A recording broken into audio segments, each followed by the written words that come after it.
Hello everyone, Violet here, and today we're going to talk about the summer solstice, which is also known as Litha, as a pagan holiday, as well as midsummer. That's actually when I first ever celebrated the solstice, was for midsummer in Sweden.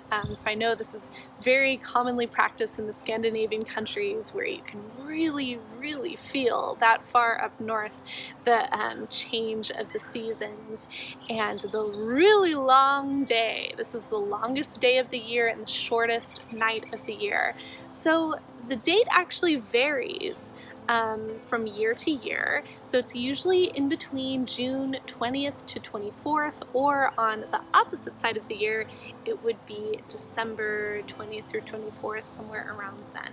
This is a very special and exciting holiday for me to think about my specific experience in Sweden.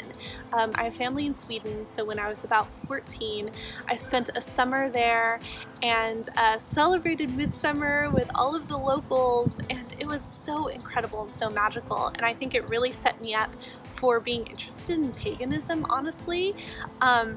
Even though obviously you don't have to be pagan to celebrate it, but I remember so clearly the villagers all coming together in this sort of wooded area in the middle of the town and wrapping flowers around this big pole with leaves, which I found out actually is a fertility symbol, which makes a lot of sense for this holiday, as you'll see. But making flower crowns. There was a lot of dancing, and the challenge was to stay up all night since it is the shortest night of the year, and I didn't make it, but I do remember my favorite ritual. This is what I like to do for midsummer, and I believe I've got it right, is to collect 7 different types of flowers. If you have to go to bed, if you can't stay up all night, collect 7 different types of flowers, put them in a bouquet, and put them underneath your pillow. And you're supposed to dream of your one true love. I don't remember who I dreamt about. I probably must have dreamt about Lars, of course, but that was really special to me. So every single year since then, I've made sure to collect 7 different types of flowers if I don't stay up all night. And I think I've only stayed up all night until dawn once on midsummer. That was the next time that I spent the summer in Sweden. So there's an example of something that you can do for the summer solstice.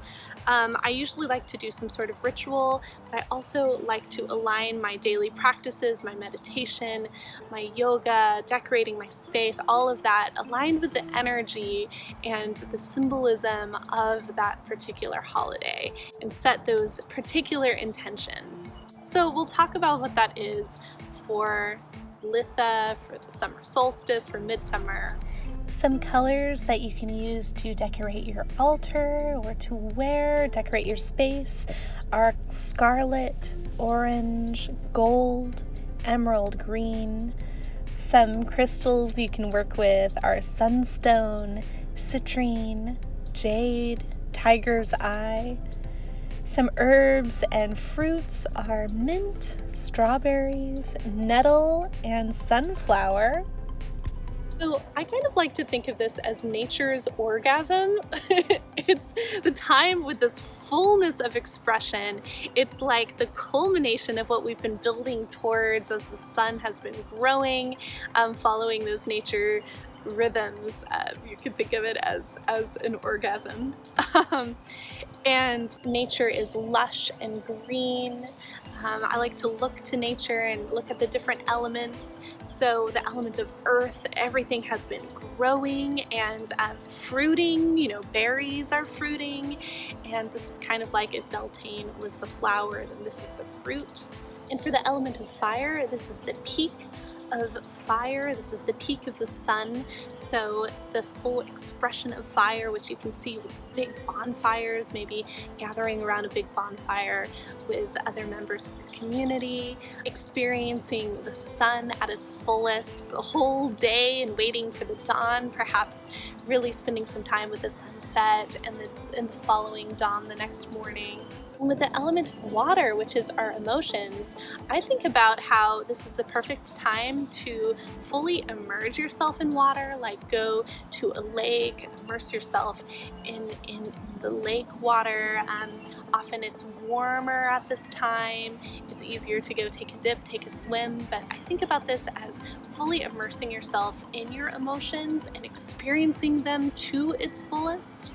And with the element of air, it's warm. It feels like with the air, you're always wrapped in a warm blanket no matter where you go, if you're outside, and there's sunshine in the air.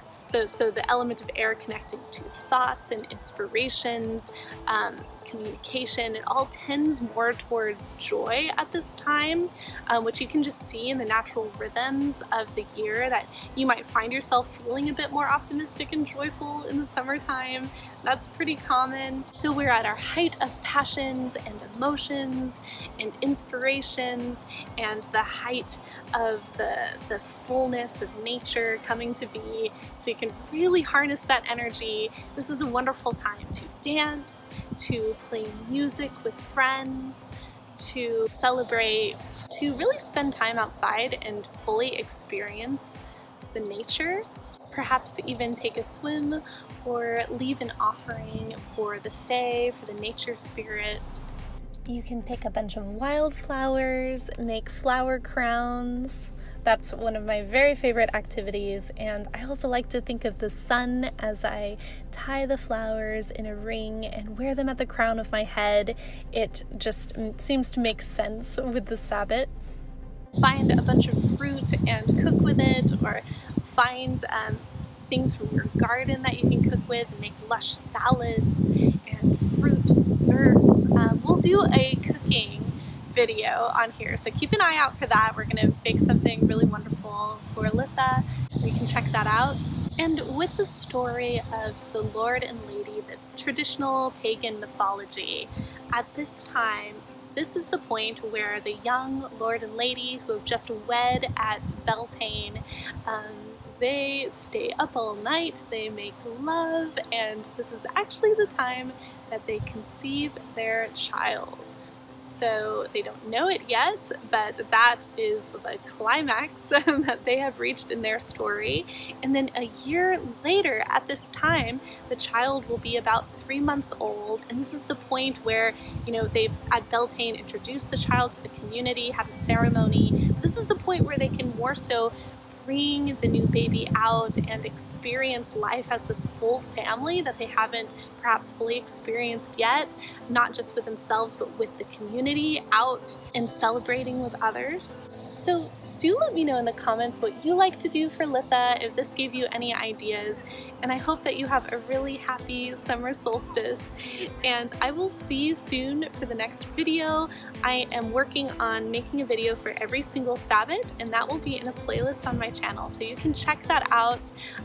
We're getting close to halfway there, so pretty excited about that, and I will see you soon.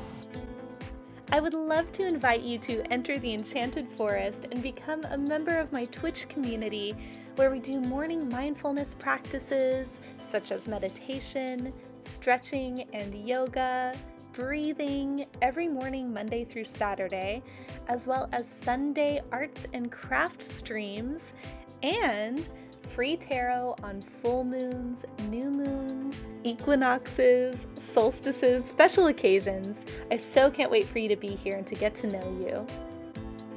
This video is sponsored by Sabbath, a witch's card game, which is the card game that I myself invented and designed.